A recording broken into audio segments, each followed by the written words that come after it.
Vi skal nu kigge på, hvordan vi laver en statistisk undersøgelse af grupperede observationer. Og grupperede observationer, det er observationer, hvor vi ikke på forhånd ved, hvad vi egentlig undersøger på.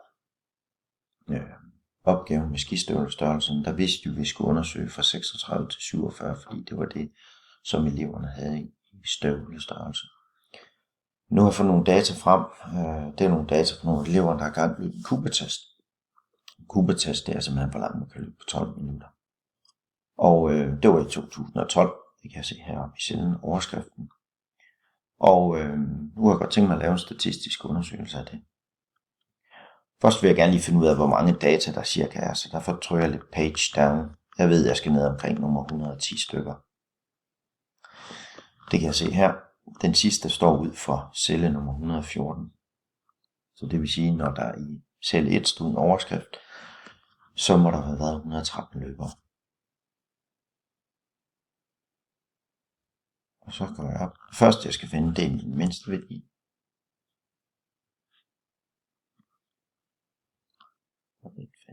Ligesom i skistøvlestørrelsen. Jeg skal minimum.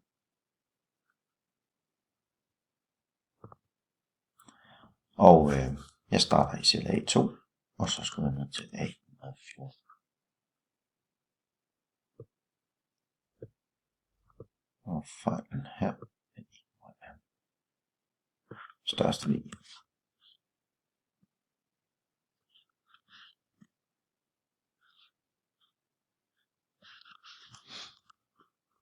Kender vi max. Igen A2, A114. Den ignorerer jeg lige fejlen.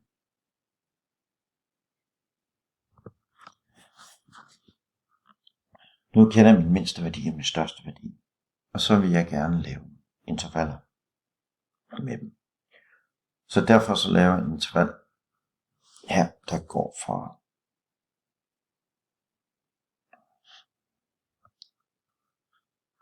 1750 til 2000.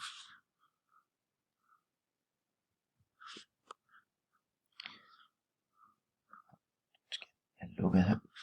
Jeg vil gerne have 2000. Nej, den skal jeg ikke have lukket. Den skal stadig have åben. Og fra 2050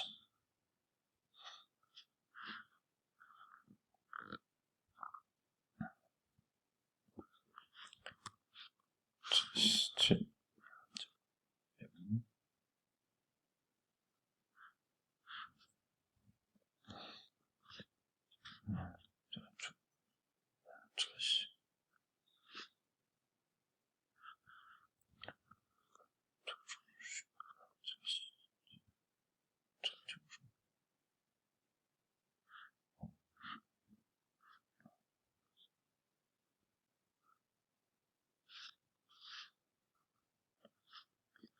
260 vil jeg gerne have med. Det er største værdi.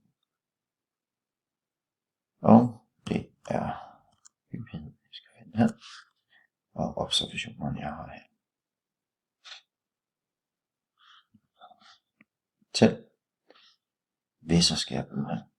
For jeg skal søge inden for et kriteriefelt her, der hedder fra 1750 til 2. Så først kriterieområdet, det var det samme som før. Sådan. Og så skal jeg have alle dem med, som er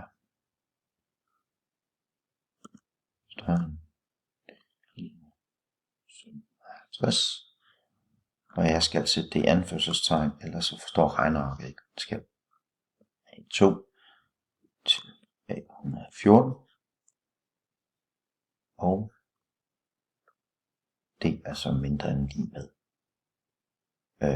Så det skriver vi som mindre end. Nej, det skal være mindre end 2000 selvfølgelig. Der står mindre end tegn herinde. Det er mindre end. Det var godt nok mange, den fandt der. Det er fordi jeg lige fik vendt den forkert her. Sådan. 2. Og ignorerer lige fejlen. Og nu vil jeg gerne kopiere det her nedad. Så derfor går jeg ind og låser mine celler.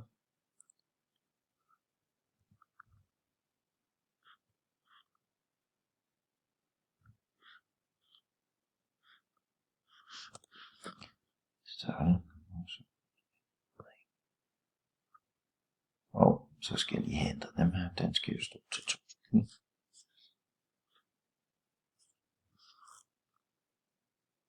Den skal stå til mindre end 52. Og 2.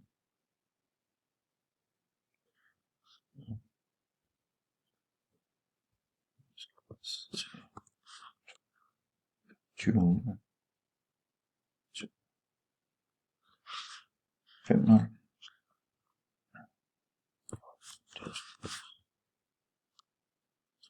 Til 3 bid. Og den her skal ændres til 3000.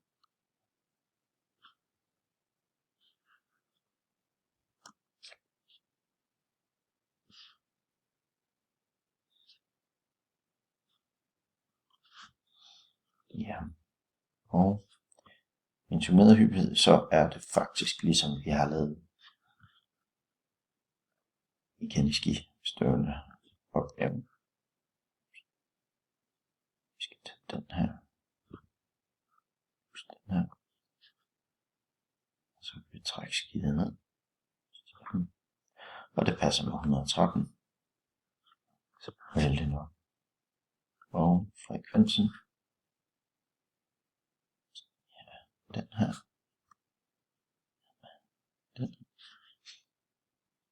Og så skal vi have procent,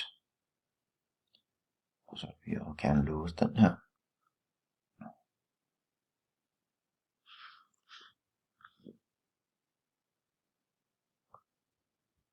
Sådan, og mere frekvens, sådan her, sådan her fra, sådan, og lige tryk på procenttegnet. Kan vi lige ændre decimalerne. Så lave en fin ramme rundt om.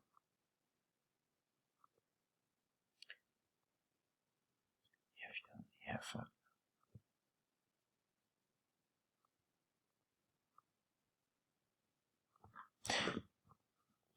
Så nu har vi lavet en hyppighedstabel ved hjælp af tæl-væsser,